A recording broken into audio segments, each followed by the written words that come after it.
What happened to what we were told would be the new CNN, you know, with less bias, more balance, more straight news?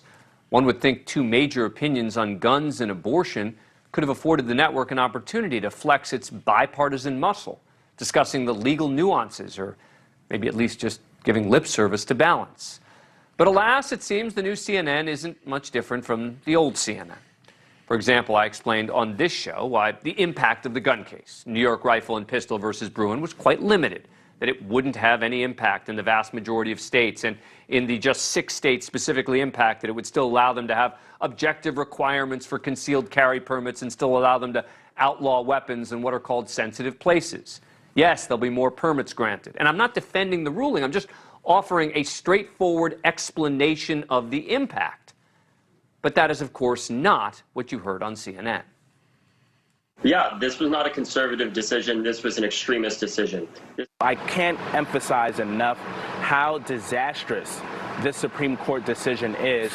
Look, they're out of touch. They're out of touch with black and brown communities that are already suffering from disproportionate amounts of gun violence. Well, this law makes it easier for bad guys to get guns and have guns almost anywhere that they want. Our researchers looked for a panelist or guest over the past few days who supported the ruling or even minimized its impact. It's possible we missed more, but so far we came up nearly empty-handed. One pundit who defended it as a states' rights issue. That's it. And that one-sided coverage was also clear in the Supreme Court's decision to overturn Roe v. Wade. Now, the Dobbs case does have a widespread and sweeping impact in many states and will impact many women. But over the past 36 hours, or since Monday's first show, CNN featured what we found was about 30 guests from what we assessed to be a pro-choice perspective, and 6 from the pro-life side. And while the right to have an abortion is supported by roughly 65% of the American public, it's certainly not 5-1, as CNN represented it. And this is generally the sort of analysis you saw on CNN. It's a heartbreaking betrayal of half of the country. Sorry, I'm getting, watching the women there. It's emotional. Devastating decision by the Supreme Court. Can't say that any of us were surprised. It's hard to imagine the Republican Party surviving this. Between anti-abortion, anti-LGBTQ, book banning, anti-democracy, add all of the regressive garbage, add it all together, and I don't know who's left in the future generations to be drawn to this party. Lots of familiar faces making familiar points. Look, again, I believe the court's opinion in this case is problematic for a number of reasons. I think it's intellectually inconsistent when it comes to other rights not specifically enshrined in history or the Constitution, and that it seems the court ignored what is supposed to be its respect for precedent, or in this case, super precedent. But again, I can offer that nuanced analysis and still hear balanced views from people on both sides, the way we did an interesting segment with the head of Catholics for Life and Democrats for Choice joining us on this show. I just think with the team that CNN has in place, both on and off camera, it's going to be nearly impossible for them to get where new President Chris Licht claimed he wanted them to be.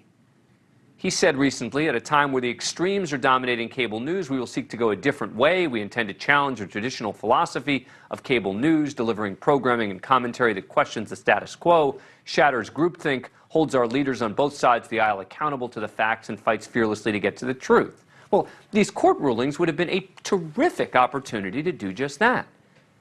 It's easy to say you're fair and objective, and it's sometimes hard to define fair and objective. But the proof is in the pundit pudding. Joining us now is NewsNation contributor and founding editor of Mediaite.com, which I founded, Colby Hall. Colby, good to see you. So you have said in the past that you thought CNN could pull off this pivot to the middle. Do you think that they squandered an opportunity when it came to these two rulings? I don't think they've squandered the opportunity writ large yet. I do think you make a point that the pundits that they put together for these two big news stories were the same faces, the same voices, and they're kind of going to the same points that we've heard for the last 5+ years. Keep in mind, Chris Licht's been in place for not even 2 months. So I think we should probably give him till the fall to see where he's going. But there hasn't been any real material changes so far. But they are going to have to do a sort of a sweeping change, right, for conservatives. Let's even call it right of center. folks to say, yeah, I'm ready to come back to CNN. I mean, they are hiring some conservative-ish people, but there's still this sense. I mean, I watch a lot of CNN, and it still feels like the same CNN. I think you're right, and I wrote a column about this, that the key to the CNN's rebirth or reemerging would be getting more Republican people on air, and those are Republican officials. Now, former President Trump did a really good job of dismissing and demeaning CNN so that anyone that wanted to have anything to do with Trump when he was president or leading the Republican Party avoided the network. If they can get some more reasonable people, not extremists, on their air, that would signal, I think, a healthier debate.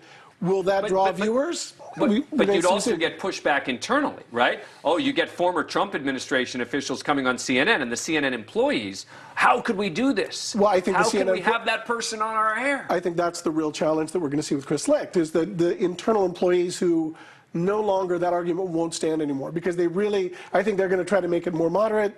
Will the current staff allow that to happen? Well, they'll probably see the door if they won't. Maybe, right? I mean, and that's the question, because it's going to have to be both in front of and behind the camera. I think behind the camera is moving quicker. I think what we're seeing is just the same faces, the same points of views. The anchors and hosts are asking tougher questions now of Democrats. Slightly, just slightly. I think some shows, the morning show is still having on some of the same old people. It feels a little bit tired, and they're being cautious. I mean, it's a behemoth. They're moving a aircraft carrier around, and it takes a while, but they could be moving with a little bit more alacrity. Yeah, I don't think that they're moving much. I think that we're seeing an effort to tell us that they're moving and announcing that they're going to be different, but not actually backing it up. But Well, the news cycle is really strident right now, so it's hard to really be both sides, right? So it's either the abortion debate. I think we do a very good. I mean, look, no, honestly, even the nuance that I just provided on both of those rulings, I try and be very transparent, as you know, with the audience. Tell them where I'm coming from. I take a sort of a nuanced view. I'm doing a sort of legal analysis, and as a result, I think that they could do that more. Anyway, we got to wrap it up. Colby, good to see you. Thanks for having me. Thank you for watching. Go to newsnationnow.com to find NewsNation on your cable provider. And don't forget to click the red subscribe button below to get more of NewsNation's fact-driven, unbiased coverage.